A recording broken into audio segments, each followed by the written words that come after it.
yeah, if there's one Bible, why there's so many denominations and stuff like that, right?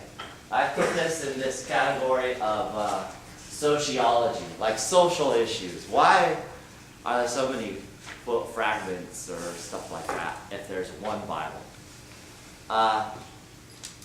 Well, you can think of it on two sides of the coin, as a bad thing or a good thing. So in one way, I think God allows us freedom to kind of follow him in a lot of different ways.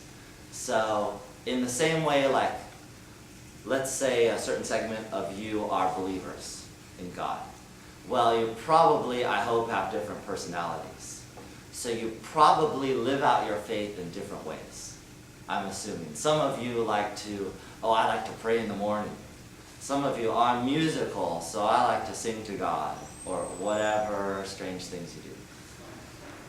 In the same way that you have different personalities, different churches are going to have themselves different personalities and have different emphasis. One church might be focused on bringing up new believers so that they're stronger in God. Another church might focus on, hey, let's spread the word about God. Another church might be focused on social issues like the poor and such things. Not necessarily forgetting all the former, but have different emphases. Now, there are definitely different theological views in different churches. I don't know if you're thinking of something in particular, are you? Or you're just thinking in general? I guess in general. Just in general, yeah. Like the more of the, I don't know, like the more like Protestant and Baptist. Like what do those mean? Like, I guess, but there's like a whole. Yeah, and so there's two big realms, the Protestant realm and the Catholic realm. And then there's also like the Orthodox realm. Those all have different places in history where they had different disagreements on either how to run church or theological views.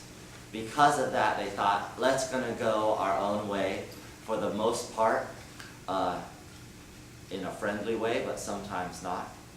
So the friendly way, I think, is easy to understand. People have different personalities. Hey, we want to run this way. In the same way you have a business, Staples is different than Office Max. Do you know what I mean?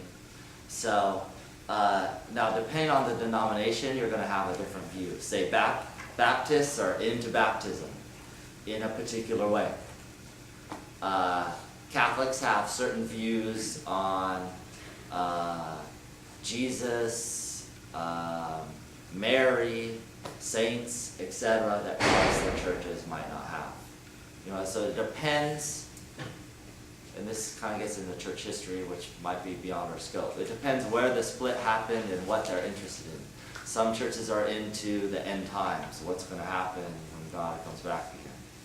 So it kind of depends which church it is. But for the most part, if you don't know anything and you go to your average church, you're going to feel like it's pretty similar, except for their maybe particular traditions.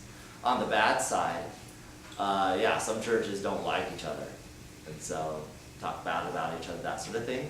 I totally expect that. I think it would be weird if there were churches and everybody got along, because the idea that people don't get along just gets to the point that people are evil and sinful by nature. And so we're going to naturally not get along and do stupid stuff. So I would expect that churches do stupid stuff and not get along and talk bad about each other on the negative side of these denominational splits. Does that make sense? But I'm cool with that in the same way that I'm stupid and I don't get along with people sometimes, for whatever personal reason I have.